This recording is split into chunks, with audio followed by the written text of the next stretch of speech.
And good timing.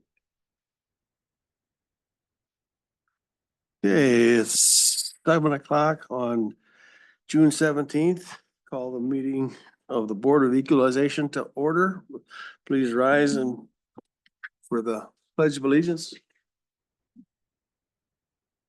I pledge allegiance to the flag of the United States of America and to the republic for which it stands, one nation, under God, indivisible, with liberty and justice for all. Welcome to all of you here. The county commissioners are all here. Luke Johnson, Doug Nagel, Chris Hollinger, Dan Wildermuth, myself, Dallas Roskamp, County Administrator Steve Ewing, and various and sundry other county dignitaries. Do we do this? You gonna administer this? That's the first thing on the agenda? We should read it all together. Yep. Take our. Turn it over to you then.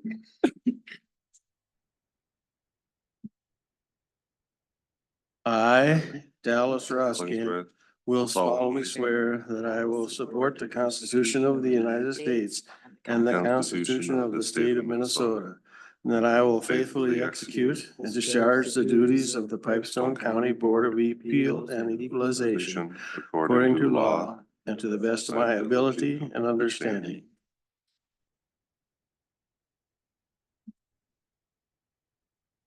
Thank you all. Turn the meeting over to you. You? Whoever wants to take it. We don't have any concerns, corrections, or changes to bring forward to the county board.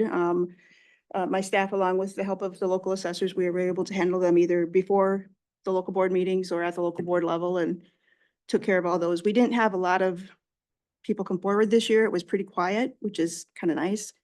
But yeah, it's nice not to have to bring any forward to county board. This year, I'm going to give you guys just kind of a behind the scenes look at some of the things we do in our office throughout the year that play into setting values. One of the things we did last year was we use Vanguard as our CAMA software company, and their program helps us establish values. We were using their 2010 version, which was their cost schedule, which basically is the cost of buildings, you know, what it costs to build a house or whatever. We were using their 2010 version. Last year, we converted to their 2020 version, which, you know, increased values on all structures in Pipestone County. It was a house, a machine shed, you know, commercial building, all those got increased because costs have gone up dramatically. And what we did is we did the conversion and then we made adjustments. We have what we call a manual level. It fits at 100%. That means the building value is 100% of what the costs are in our system. So we had to drop that manual adjustments because some of these buildings increased 20 to 45% with the new costs. We didn't want to pass that on. We had to make those adjustments. And we also did a map area cleanup, specifically in Pipestone and Edgerton. We've been using map areas for a long time. And over the years, we'd gotten more and more to the point where both Edgerton and Pipestone each had about 3 dozen separate map areas, which honestly, it was just too many. It was too many to manage to work with. So we went through and condensed all those. I think Pipestone is now down to about 20 and Edgerton's down to 12. Yep. Could you explain what a map area is for me? Sure. Like in Pipestone, for instance, Brown's Edition, those houses will typically sell, they have a map area of 95, which means they will sell at 95% of our building costs in our system. Because of the neighborhood. Right. The age of the houses, the neighborhood, older neighborhood in Pipestone might have a map area of 85 because they sell typically at 85% of building costs. And yeah, we just had too many. And we also found that we would have, say, a city block in Pipestone, we would have a 62 map area at 85, at 95. All in the same block. Yeah. Wow. Yeah, it was kind of messy. So went through, cleaned that up, condensed it down. And because of that process, We saw a 5 to 15% increase in various houses just to get those map areas under control, but we felt it needed to be done. Yeah. And hopefully this year we can do a little bit more. We'll keep pecking away at it and get that. And I assume that the state has got parameters or guidelines for you to follow for organizing those map areas. There's criteria that you have to use. They don't. No, it's part of our overall process of setting values. We do, at the end of the day, we have to meet the state standard of our values have to be between 90 and 105% of what houses sell for. So that's where we have to aim towards, and that all these changes played into getting to those numbers. Thank you. And then we also looked at size obsolescence. In the past, we found that houses with smaller total living area sold for less money than would a larger house. And so we had put like a house that's 700 square feet or less, we would put 25 or 28% obsolescence on it. We would reduce that value by 28% because they typically sold for less. With the market in the last couple of years, that changed. They now sell about the same as the houses all sell about the same. So we did some cleanup on that as well. We're lowering those obsolescences to get them in line. And those are just a few of the things that we did behind the scenes that affected values to get us to 90 to 105 ratio that we need to be at for the state. And the Department of Revenue also made some changes this past year. In your packets, I gave you guys copies of the homestead exclusion changes that this Department of Revenue effect, and these are for taxes payable for next. And the values had been in place for more. Nobody seemed to know when they were put into place, but they've been out there for quite a while. Moved it all. Previously, you would get your maximum value at 76,000 worth of value. State has jumped that up to 95,000, where you get your maximum homestead exclusion value. And previously you would phase out at $413,800. At that point, you would get no more homestead exclusion. For next year, they've moved that up to $517,200. That's all based on the value of homes. So homeowners will see a benefit next year in their taxes based on that. Question. Yeah. Are they ever gonna do anything about how the extremely wealthy get subsidized? You know, if you have a $2 or $3 million home, because none have ever sold for that, they're not taxed at the proper level like the rest of us are. In Pipestone County, and that's a good question. We don't, we have a couple of homes maybe in that range. I know there's not many, There's but not many, and they don't sell very often. We've had homes in the 600,000, 700,000, 800,000 What are you looking for? level that have sold. And what we did previously, they had what they called, it was kind of like an obsolescence they would put on it because it was overvalued and they didn't think anybody in this area would pay that kind of money for that house. Well, we've seen in the last couple of years that they will pay that money. And so that's another one of those factors that we've gotten rid of. We don't have any, they would get preferential treatment because they had such a big value. I guess my feeling is they should pay taxes on the value that they created. I agree, but I mean, it's like say I can think of a couple homes at least where I know just the material to build them was more than 2 million. And I'm sure they're only being taxed at probably 500,000 or 600,000 because that's the most we've ever had one sell for in this county. We value them, the way that our Vanguard system is set up, we plug in the year built, the total square footage, all the amenities involved with the house. And that's why we go out and view all these houses and get as much information as we can so we have them in our system correctly. Depreciation is built into our system. There's a grading system and there's a condition as well. And that all that information goes into our Vanguard system and it pops us out a number, gives us a value. And our job is to treat everybody equally, and with the Vanguard is treated equally. And I could tell you, there was a time when they were not valued the same, but they are now. But I mean, you still are limited by, it has to involve actual sales. So I mean, if the person has overbuilt their home, I mean, they can spend as much as they want. It should be worth more than whatever the most expensive home in our county is sold for. But yet, they're only gonna get taxed on whatever the most expensive home in our county is sold for. Correct? Oh, they're taxed on their value. And the value is computed the same as anybody else's is. We do have a couple of homes in the county that are over $1 million easily. And that's the value that's what's put on their valuation notice, and that's what they're taxed on, is that value. It, previously it was the case that their values were lowered because we don't do that anymore. We look, So you think it has been addressed somewhat? yes, Okay. Because there was a time there was a time. when they, I Yep. mean, if they hadn't sold for that much, they wouldn't tax them for that much. And we're not gonna get those sales here typically. And that's No, why- because I mean, homes like that, let's face it, they're built to. Yeah. For them to stay in, Right. because, yeah, they weren't planning to sell them, but But no, we put the value on them according to what it is. So, that's yeah. encouraging. Yeah, I think we've addressed that last couple of years. We've made sure that those homes are valued as they should be. Okay. And it's a discussion we have monthly region meetings, and that comes up quite often. How do you deal with your high value homes? Right. Thinking has changed on those. And I know they won't let you compare it like to another county or Well, sometimes Right. we have to because we don't have any. comparable homes that have Right, sold. right. So you Um, can do that now? Okay. Yeah. That wasn't always the case either, was it? No. But now, because you have such limited sales that. Right, you have especially to at that look. level. Right.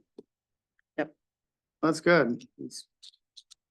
Yep. Cause I always thought it was kind of a ripoff that, I mean, maybe they're only getting taxed on a quarter or half the Mhm. value of their home, where the rest of us are paying 90 to 105. Right. And they're the, most able to afford to pay it. And that's our job, is to treat everybody equally, make sure they're assessed equally, and our system does that. And that's how we treat them, is the same as we. Good.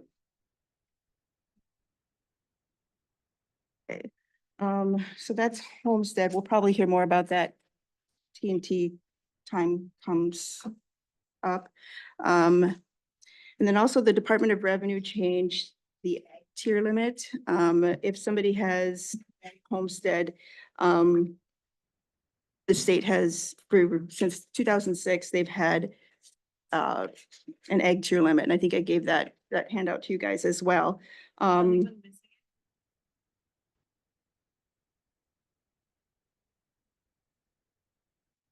Last year, that egg tier limit, what that means is excluding the house garage in 1 acre, the value last year it was or this year, I should say, for taxes payable in 24, it was 2.15 million.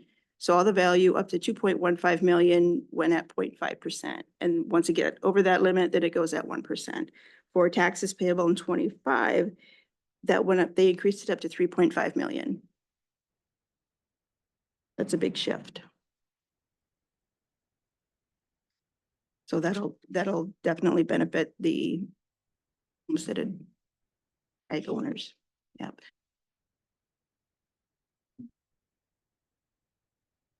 When you're talking house in 1 acre, that's house, machine shed, stuff like that too? Or just It's, the house? it's house, garage, 1 acre are excluded from that. It's everything over that limit. Or over that house, garage, 1 acre, the value over that up to 2.15 million for this year and 3.5 million for next year. But it's specifically just a house and a garage, no other outbuildings? Right. Okay. Yep.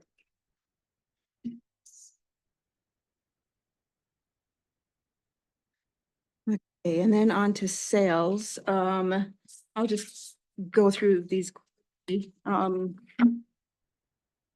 Pipestone City Residential, and again, we have to keep in mind its criteria, our values have to be between 90 and 105% of what they sell for, to meet.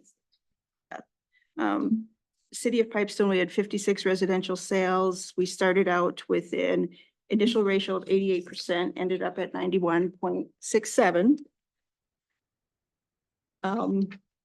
We did have a time trend adjustment of 10.75, and that time adjustment the state gives us the last couple of years. The purpose of that is to determine what the sales price would have been if these sales occurred at the same time in the assessment period, just trying to equalize the sales.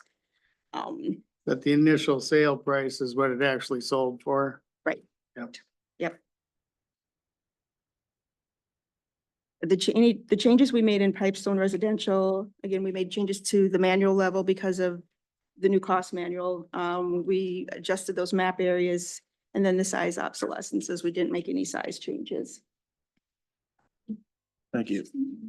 Today, we had 39 new, the city of Pipestone, and our median ratio right now is 97%, which tells me that the changes we made are working because we're right where we need to be.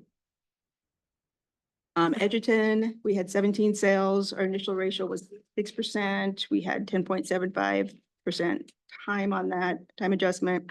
The final ratio was 92%. Changes to manual level map areas and size obsolescence in Edgerton as well. As of today, we have 15 new sales and our median is at 90%. Jasper, we didn't make any map area changes to Jasper. We changed the manual level and some size obsolescence. We had 4 sales. In Jasper, we had a time adjustment, 3%. And our final ratio was 93%. And right now, to have to meet that state criteria, there has to be 6 or more sales in any jurisdiction. And right now Jasper only has 2. So I threw them in with the small cities. And so overall, the Jasper and the small cities, we have 7 new sales and we're at 73%. So we'll have to do some work there. A little low. The small cities, I did make a few changes there. We had 8 sales. Our initial ratio was 93%. Of course, the state command gave adjustment of 8.93. We ended up at 94.38%. I did need to equalize the land in the small cities. Some of the small cities had, like Ruthven had $12 a front foot. It just, the land wasn't equalized. So I had to go in and equalize and make sure their front foot rates were consistent. So I did make some changes there. As far as rural residential, we had 7 sales. It was 79%. Our final ratio was 93.57. We also had a time trend in rural residential of 8.93. We made a few changes to the site values. And the site values, basically, what is it? The cost of that site, as if there was no house there. We did increase those a little bit. And at this time, we have 7 sales and we're at 102%. So the rural residential doesn't take into account then the agricultural land. It's just the housing part of it. Yep, it's your acreages. Okay. Commercial sales, we had 6 qualified commercial sales. We didn't make any changes to commercial other than the small cities, and I had to equalize the land. The land was kind of all over the place. We went from $16 a front foot to 70 a front foot. So I had to even those out and equalize them. So I did make a few changes there. We ended with a ratio of 98.81% on commercial. And as of today, we have 7 qualified sales and we're at 95% for a ratio. And finally, ag. We didn't see a lot of changes in ag. We had 40 sales. I did make some changes to sure I decreased the values a little. Pasture meadow, a gravel pit, I decreased a little bit, and that was based on sales that we had. Overall, ag land by township, it either went up or down 5% or stayed the same. There wasn't much of a shift there. We ended up with a ratio of 94% on ag land. As of today, we have 16 qualified sales and we're at 105%, which makes sense to me. The changes we made worked, and I think ag sales are kind of slowing down a little bit. Oh. Any questions on the sales?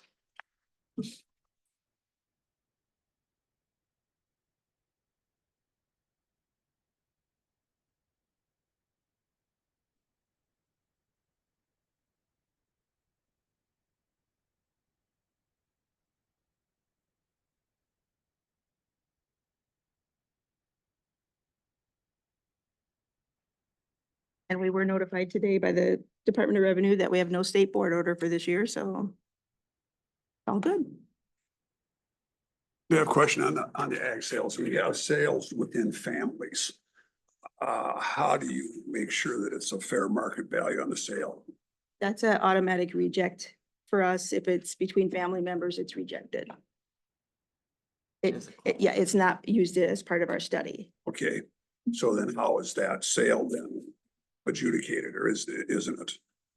It isn't, we don't use it. I mean, we'll look at them. And sometimes it's funny, sometimes family will sell other family member higher than Yeah.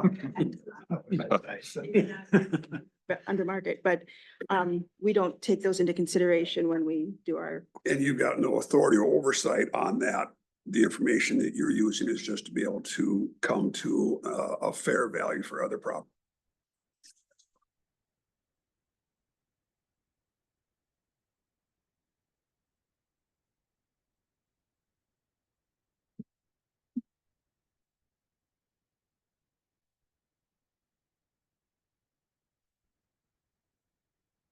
Are you getting comfortable with the process? Good, appreciate it. I know it's it's very complex and yeah. And trying to, when we go to local board meetings and you get a landowner this year, but and specifically in Osborne, we had a couple that own land in Osborne Township, but they live in Iowa. And it's two different worlds with assessment. And they had a really difficult time wrapping their heads around it. And thankfully, Jeremy Van Essen was there, and he's the clerk there, and he does a wonderful job of explaining it. But just, between me and him trying to explain it and it's a lot. It's hard to wrap your head around. he must not live in Sioux County, Iowa, because down there, everything's worth gold, Actually, Right, Dallas? actually, they do. They do. They do, and they still thought that they were being overtaxed here. Comparing it, okay. Yes, yeah. But it's hard to explain because it's really complex. That's all I have for you guys, unless you have any questions for.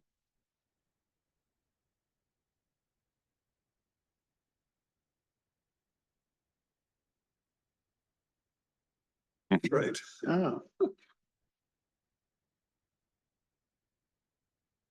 Probably didn't have very many people officially complain, but had plenty of comments, and complaints, but the fact that their values have gone up makes them feel a little better. So. And everybody understands that it takes a certain amount of money to run the county. It'll be interesting this year with the changes to homestead and the ag tier to see how taxes shift.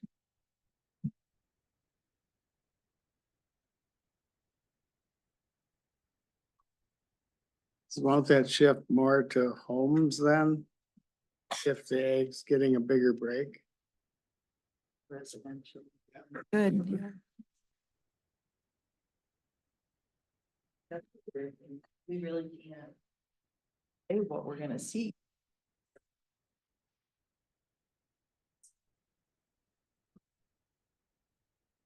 Yeah, so. Interesting. Any idea what you think the value of the Quick Trip might be? Have you even looked at? No plans on them. I hear they're supposed to be starting work around the 24th this month. End of the month, yeah. Yeah, end of the month. Through yesterday or The today. land. Yeah, that just came through. So Have I heard some cases of the term box store, that some of the big owners have come into communities and argued their valuation, saying, well, you couldn't, like you said about the very expensive house, you couldn't possibly sell it for it. Well, that's not the point. That's what it's worth. So that's gotta be very difficult to deal with those situations. it is. It is.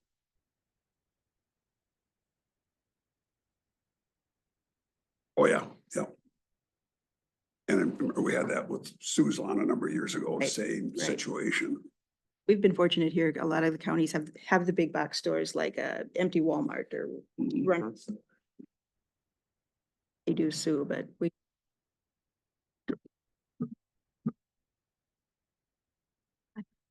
Yeah. on wood, that's right. Maybe, You get the old onboard star, block Right. somebody.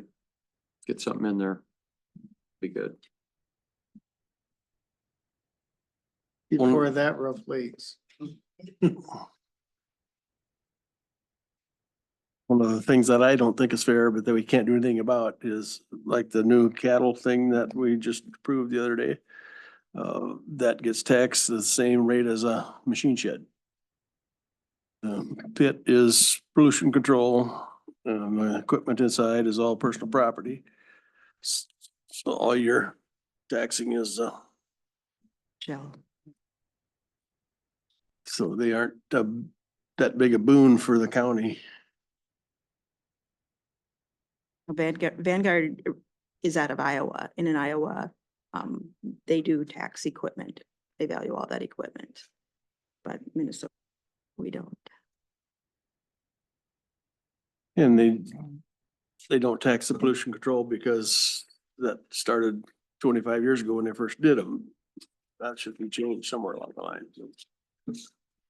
Not up to us, I guess. Any other questions, comments?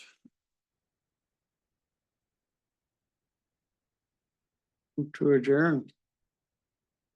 Second. Is there any further comments on the movement to adjourn? All in favor, say aye. All opposed, same sign. Carried. thank you guys for. Yeah, thank you. I won't take it personally that I got ditched out of all the paperwork.